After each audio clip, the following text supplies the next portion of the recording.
Now, the second pillar was about the licensing. You know, we have strict conditions when we talked about the copyright restrictions. We had strict conditions, contract law overriding copyright law. But with these open access licenses, which are also one of the derivative is the Creative Commons license, where which facilitates free legal and technical tools to facilitate access to digital content. The licenses have, there are different attribution factors. One is attribution standard is CC license, non-commercial, no derivative work, share alike, CC plus for commercial. You know, these are various attribution as parameters where you could have attribution by, where you could have provide facilitate access, you can create a derivative, you can commercialize it, make money, distribute it, and you will not be penalized for it. So, you need to follow these creative, you need to promote these open licensing formats, and but abide by the attribution aspects of this. If it is non-commercial, please do not commercial it. You can use it, but you cannot commercialize. If it is no derivative, you cannot create derivatives and things like that. Now, this was the open licensing. As I said, the open licensing is you share, you remix, you redistribute, you can create derivatives and make money on this depending upon the attribution licenses that you have. Now, this is, you know, the open licensing enables people to easily change their copyright terms from the default of all rights reserved to some rights reserved, and these are flexible range of protections and freedoms for authors, artists and educators. Now, just giving a look here, Flickr has millions of images available, and if you just look at this this point, it says attribution license, where you can use these images, redistribute, make money on this, and you will not be penalized for this. And there is attribution license here equal to, that means no derivative. Here it means, this means that you cannot commercialize it. You can use it, you can put it in the public domain, you can circulate it, but you cannot make money on this. Now, in 2012, when we had the amendment of our Copyright Act, the Creative Commons open licensing had got a boost in the Copyright Act of Government of India also. So, they have put this Creative Commons and the GNU public license and other open licensing models on a much strong footing in India. Now, talking about what kind of resources we have, open access resources we have, you know, which we can make use and facilitate the users. First, we talk about the directories. Now, look at the directories.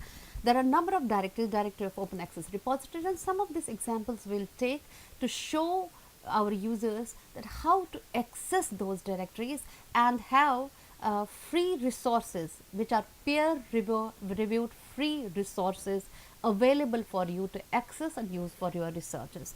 There are number of directories, as you can see from the screenshot: directory of open access research, registry of open access research, repository to maps and things like that. Similarly, we have e-journals, number of e-journals are there. Okay. So, you could have we will just take some examples from here also, Highwire journals, PubMed journals and things like that. We also have institutional repositories and have look at some of those institutional repositories. Okay. Now, there are number of CSR center is there, institution repository, Department of Biotechnology is there, Indian Institute of Public Administration is there. You name an institute, there are number of institutions who have created a repository of their intellectual output of the peer reviewed research material and put it in the public domain through their institutional repositories.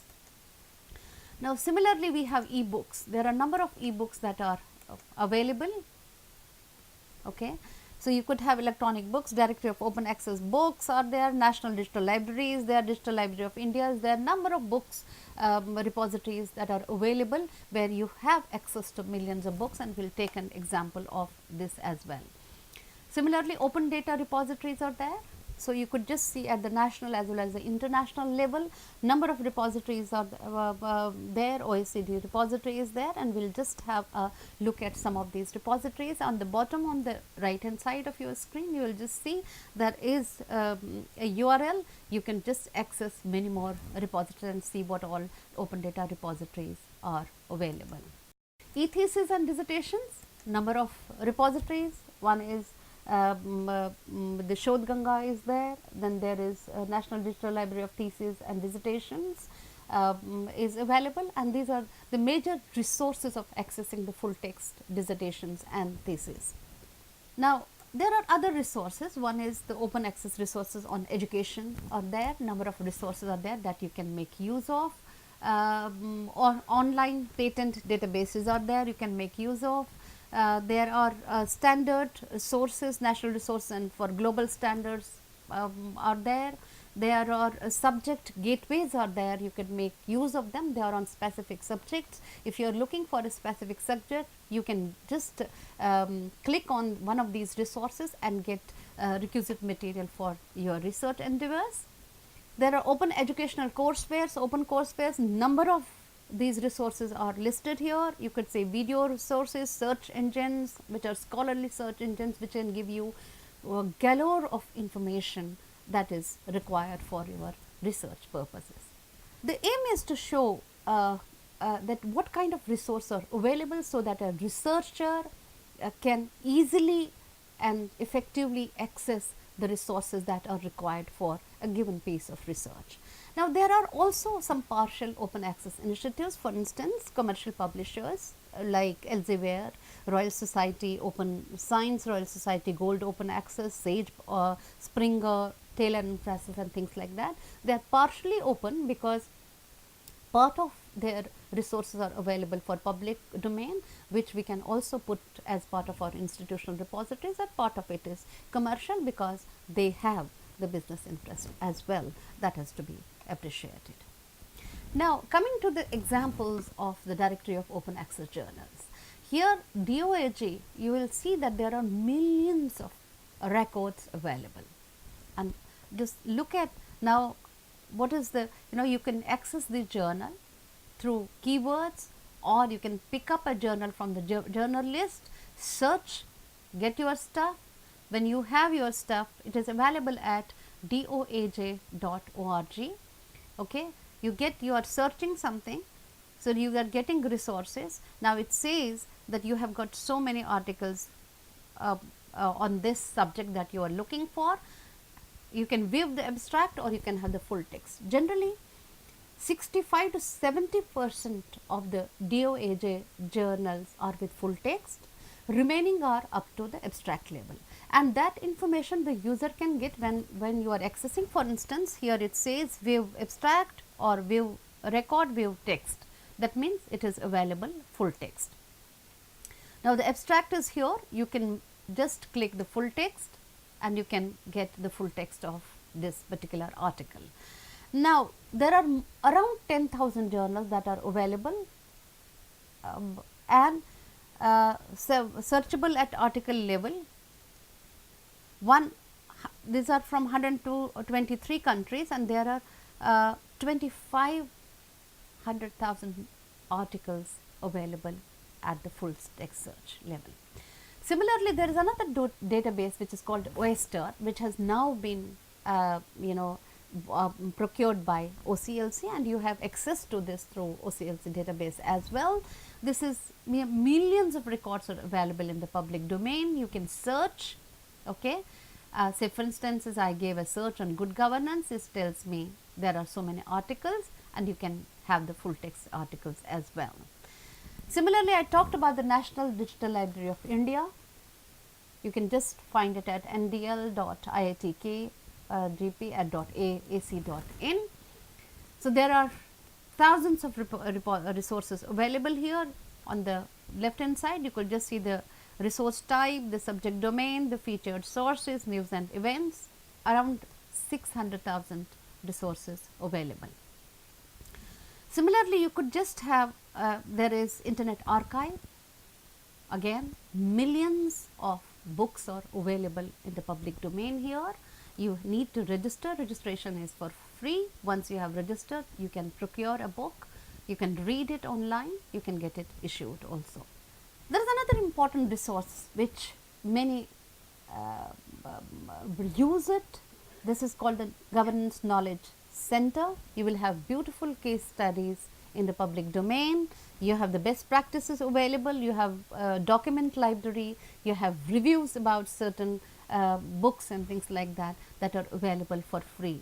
Again, millions of resources available and very rich resources, and you could see some of the case studies that are one of the best case studies in given subject domain. Coming to the open data. Open data in India, we have data.gov.in. It is being promoted and created by the National Informatics Center, where you could have, you have millions of resources, you have got thousands of catalogs, you have got more than 110 departments actually contributing data, which is after the National Data Sharing and Accessibility Policy in 2012 was launched. It was became mandatory for the government departments to upload their data and make it available in the public domain. You have got there are millions of downloads to this. You have over 110 chief data officers to facilitate.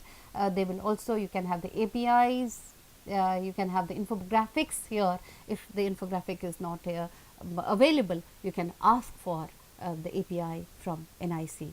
Okay, they will give you within a stipulated period of time.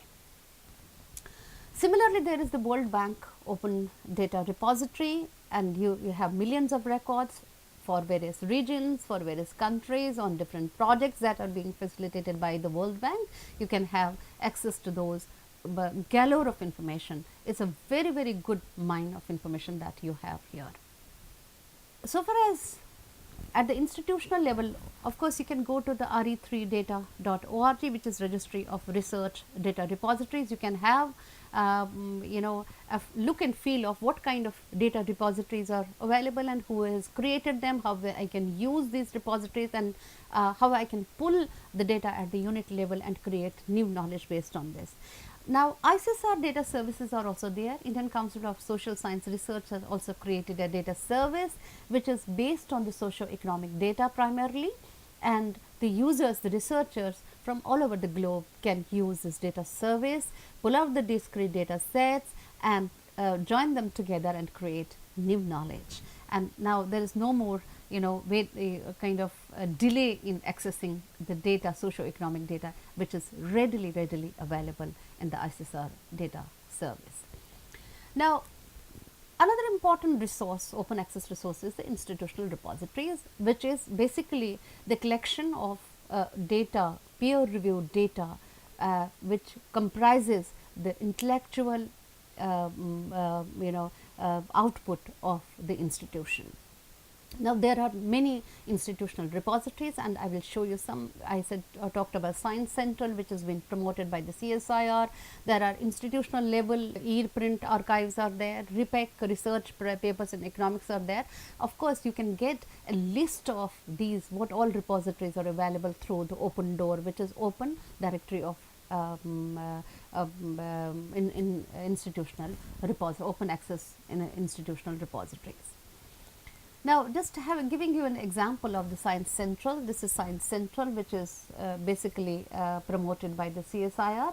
So, all CSIR labs pool their respective research output in this Science Central, which is a interoperable repository containing intellectual output of various CSIR research laboratories. Similarly, RIPEC is, as I said, in repository, in open access repository in the economics. So, people who are looking for data, quality data in the area of the economics and allied areas can go to this repository, open access repository, and have access the resources, quality resources from here. Also, in Indian institutional repository, I am giving you an example of the Indian Institute of Public Administration, where there are its repository is called DKR at IIPA, which is a digital knowledge repository at IIPA. It's got number of communities, and what are these communities? Basically, these are the different data sets. For instance, annual reports, faculty publications, public lectures, dissertations, rare books, reports, thematic papers, and video tutorials, working papers, and things like that. And each of this databases, each of these items are called communities. So each community will carry data on a particular aspect, particular set of research materials. For instance, annual report, or annual general body meeting, or presidential address will carry only the presidential addresses. Faculty publications will carry the faculty publications of the faculty. Public lectures with the lectures that are being arranged by the institution every year. Reports are the major reports that it has brought out, or special reports that it has commissioned to be brought out, and things like that. And I am going to give you some example of from these repository communities. The search, you can have the simple search or the advanced search here. Now, when you are accessing, say for instance, last year we had, when the demonetization came into picture, we had lecture on, special lecture, thematic lecture on demonetization in India and its impact. And you could have, you could just access the thematic with the community on the thematic papers, and just see what all thematic papers there, access the full text, download it, and you are done. You will have the full text of this particular theme paper and the observations thereof. Similarly, if you are accessing say thesis and dissertations, we have the IAPA has got a 10-month program, and each year the participant who is submitting the MPhil thesis here, dissertation here, has to submit a thesis towards the end of this, and those theses are made available through the institutional repository. For instance, the last year, the latest one, we say it is on food security. Aspects. This is the table of contents. You could just view chapter by chapter. There is a chapter. You can retrieve the information full text based on the chapters. You can click any one of the chapters and have the full text. Similarly, the public lectures, the visionaries, the who is who in governance and management area has delivered public lectures. So all those public lectures, this number shows how many lectures the expert has delivered. Maybe the expert has visited twice and delivered 2-3 lectures. So you could just have an access to these public lectures as well. Say there was a public lecture on public administration and public cooperation. Galbraith, he is one of the leading experts in the administration, public administration. So he has delivered the lecture. So this is available full text to the users. Now, thesis and dissertation, as I said, Shodhganga is one of the best resources to tap for the Indian dissertation and thesis submitted to various universities. You will have full text. You can just access www. This Shodhganga, you go to Shodhganga, which is being promoted and created by the InflipNet Center. You can also have go to NDLTD, which is ndltd.org. It has also millions of dissertations available here. I am just showing you a snapshot of the Shodhganga digital thesis ETD repository. You could access here, you could access it for free. So you could search the repository based on the keywords, and it will give the records, and then you can click, go to the appropriate dissertation that you are looking for. This is NDLTD thesis and dissertations.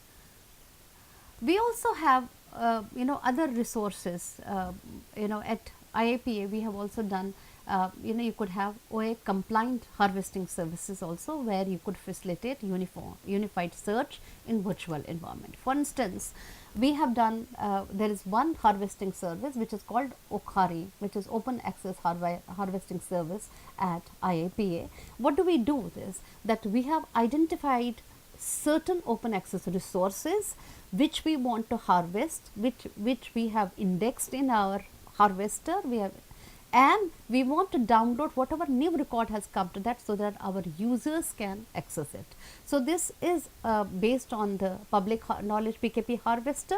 We have downloaded, we have configured it for our resources. Then various libraries can also use the public knowledge harvester, PKP harvester, and create the harvesting service, index the repositories that from where they want to download the records and make it available to their users. So, this is another facility that you can create, and this is, as I said, it is a suite of information services which is based on OAI-PMH Open Access Initiative Protocol for Metadata Harvesting Protocol, and it collects metadata from various digital repositories dealing with subjects like public administration, public policy, governance, etc., and provide a single stop search engine for full text resources to the respective subjects. You could do it for your own subjects. I did it for, here it is done for the public administration, you can do it for economics, you can do for whatever subject domain you are dealing with, you or your library is dealing with. Now, you can just access these resources. Actually, it is only the metadata that gets downloaded on your server. The original document remains in the decentralized repository. Now, we have also facilitated federated search engine, which is like whatever resources you have, you are facilitating, you are licensing, you are subscribing, or the open access resources that you are giving access to, and other resources, your catalogs that you have available in the electronic format or the digital format.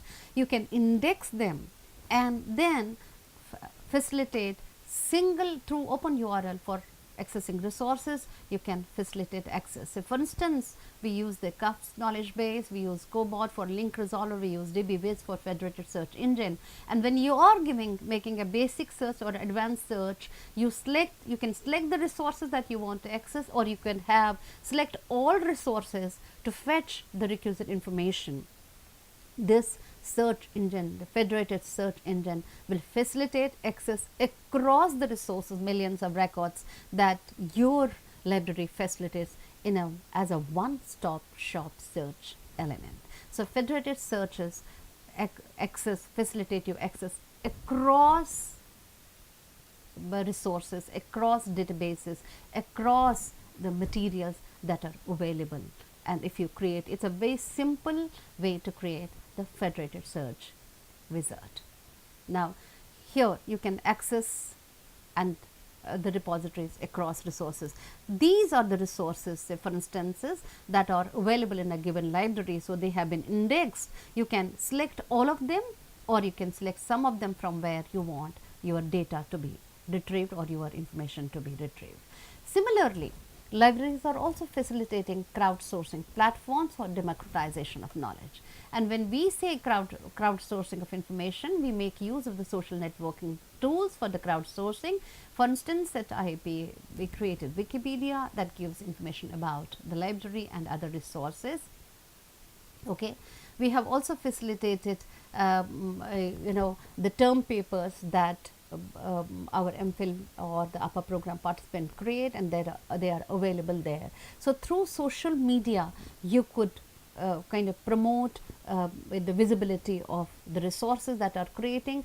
Also, you can set conversation with your users through Facebook or through Twitter handles and things like that.